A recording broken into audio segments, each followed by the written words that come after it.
അച്ചിങ്ങാപ്പയർ പല രീതിയിലുണ്ടാക്കാം. നമുക്കെല്ലാവർക്കും പൊതുവേ ഇഷ്ടമല്ലേ? ഒരിക്കൽ ഇതുപോലെ ഒന്ന് ഉണ്ടാക്കി നോക്കൂ, തീർച്ചയായും ഇഷ്ടമാവും. അച്ചിങ്ങാപ്പയറും ഉരുളക്കിഴങ്ങും ചേർത്തൊരു മെഴുക്ക് വരട്ടി.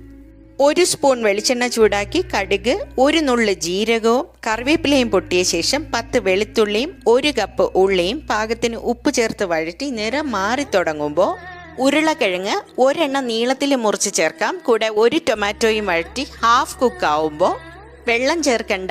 ഈ ടൊമാറ്റോയും ഉരുളക്കിഴങ്ങും വെളിച്ചെണ്ണയിൽ കുക്കാവണം. ഈ സമയം ഒരു മസാല ഉണ്ടാക്കാം. 1 സ്പൂൺ മല്ലി, 1/4 സ്പൂൺ കുരുമുളക്, 1 സ്പൂൺ പെരിഞ്ജീരകം അല്ലെങ്കിൽ ഫെനൽ, 4 ഉണക്കമുളക് ചേർത്ത് തരിതരിപ്പായി പൊടിച്ച് ഇതിൻ്റെ കൂടെ ചേർക്കാം. ഇനി നീളത്തിൽ മുറിച്ച അച്ചിങ്ങാപ്പയർ ചേർക്കാം. നല്ലൊരു മിക്സിങ്, എന്നിട്ട് ലോ ഫ്ലെയിമിൽ അടച്ചു വെച്ച് കുക്ക് ചെയ്യാം. നല്ല രുചിയോടെ കഴിക്കാവുന്ന ഒരു മെഴുക്ക് വരട്ടിയാണ് ഇത്.